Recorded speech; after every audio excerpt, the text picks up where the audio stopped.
They met in the rain. A powerful CEO, rushing through the city with her umbrella flipping inside out, and a quiet single dad who stopped to help her when everyone else just walked by. He smiled, handed her his jacket, and said softly, "You look like you've had one of those days." She had no idea that the man standing in front of her, the one with kind eyes and rough hands, had once led a team of elite soldiers through some of the toughest missions overseas. All she saw was a man who treated her like a human being, not a headline.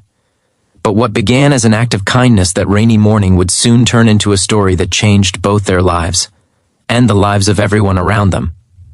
Before we dive into this heartwarming story, don't forget to subscribe to Truthlines USA, where we share true and inspiring stories that remind us what really matters in life.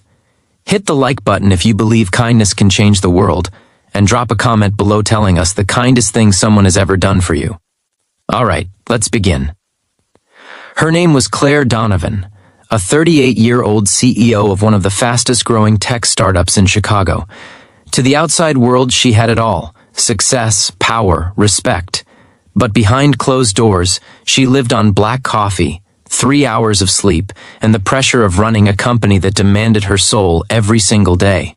She wasn't cruel, but she had grown cold.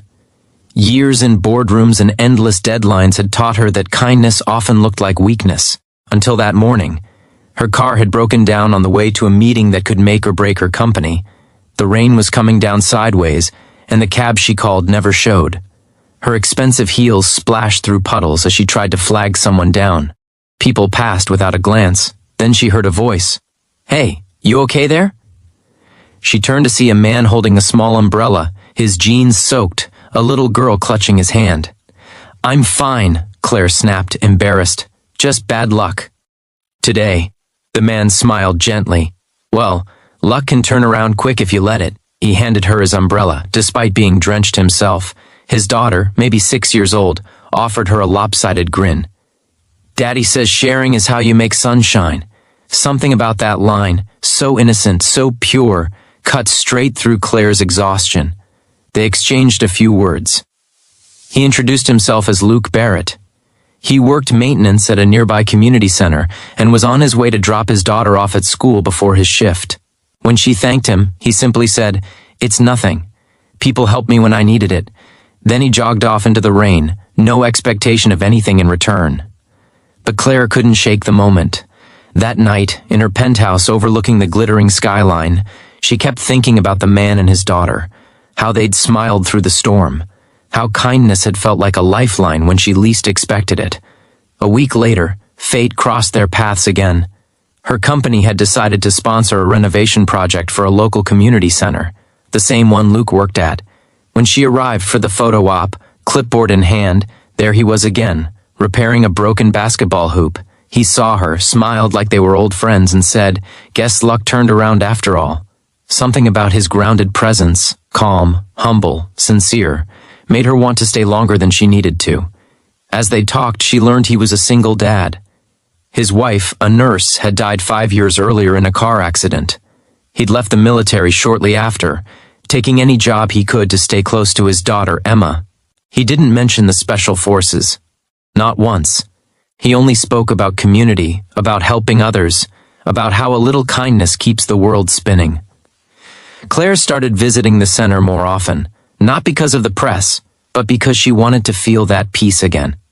She began volunteering on weekends, painting walls, serving food, and reading to the kids. Luke noticed the change. "You're different out here," he told her one day. She smiled. "Maybe this is who I was supposed to be all along." As weeks turned into months, their bond deepened. Emma adored Claire, calling her Miss Sunshine because she always brought snacks and laughter. Luke and Claire began to share quiet dinners after long days at the center. He cooked simple meals, grilled chicken, mashed potatoes, things she hadn't tasted since childhood. She found herself laughing again, sleeping better, remembering what it meant to breathe without pressure crushing her chest. And Luke? He was happy just to see her smile. He didn't chase her money or fame. He treated her like a person, not a prize. But there was one secret he kept close, his past in the special forces. He didn't want pity. He didn't want to relive it, All he wanted was a normal life for his daughter and the quiet kind of love that healed instead of hurt. Then one night, everything changed. A news article leaked about a controversial business deal from years earlier.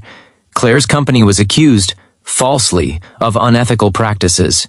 Within hours, reporters were at her door, cameras flashing, headlines screaming. Her board panicked. Investors fled. The same people who praised her yesterday wanted nothing to do with her today. She felt her world collapsing. That evening, she drove to the community center, hoping to hide. She sat in her car shaking. When Luke saw her, he didn't ask questions. He just opened her car door and said, "Come on, you don't face storms alone." He took her inside, gave her tea, and listened, really listened, as she poured out everything. When she broke down, saying, "I'm going to lose everything," he simply said, "Then we'll rebuild, stronger." His calmness, his faith, it steadied her. The next morning, she woke to find Luke gone. His phone didn't answer. Worried, she went to the center and found a crowd gathered. Overnight, vandals had broken in, tearing through the building. After the media circus linked her name to the project, but standing in front of the wreckage was Luke, organizing volunteers, cleaning up, giving instructions with military precision. She watched as people obeyed his every word, not out of fear, but out of respect. And then she saw something that stunned her, a tattoo on his forearm, partly revealed beneath his rolled-up sleeve. It was an insignia she recognized, the emblem of an elite special forces unit. The truth hit her like a wave. Later, when she quietly asked him why he never told her, he shrugged and said, "Because it doesn't matter who I was. What matters is who I am now, and who I choose to be kind to." In the days that followed, the story of the vandalism and the rebuild went viral, not for the scandal, but for the community's incredible response. People came from all over the city to help repair the center, inspired by Luke's leadership and Claire's courage to stand beside them. The same media that once tried to destroy her now ran headlines about kindness, resilience, and redemption. And through it all, Claire realized that true strength doesn't come from titles or money, it comes from compassion.